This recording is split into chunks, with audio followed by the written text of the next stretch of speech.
Alegaciones que debieran ser llamadas expresiones de dignidad en defensa del medio ambiente, el territorio y la soberanía popular.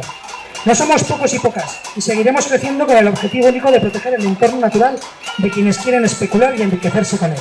Por no olvidar a los 7 ayuntamientos y concejos y a la Federación Navarra de Deportes de Montaña y Escalada, que aprobaron la moción en contra de este despropósito, y a algunos más que han presentado sus alegaciones pidiendo la paralización del proyecto. Se acerca el día de la vergüenza, el día en que todo este desaguisado quedará sin sentido, el día en que se descubra que se ha estado promoviendo un proyecto antes de informar a la ciudadanía, impulsado irresponsablemente antes de analizar siquiera los impactos ambientales y sociales. Pase lo que pase, y cuando el Departamento de Medio Ambiente emita un informe desfavorable que impida su ejecución material, la gestión irresponsable del partido de EH Bildu dejará los impactos físicos, psíquicos y sociales que estamos viviendo, rompiendo la cohesión social entre vecinos y vecinas, colectivos, concejos y ayuntamientos. Aurrera jarraitzen dugu, eta gaur milaka alegazio aurkeztuko ditugu.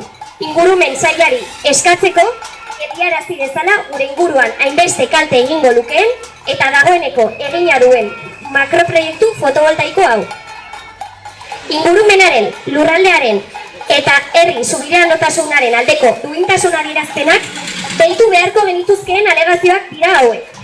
Ez ustean goitik iristen zaizkigun inposizioak, gure arbasoek zaindutako lurralde batez baliatzen saiatzen direnak, ondorioak benetan jasango ditugunak erabakietatik kanpo utziz.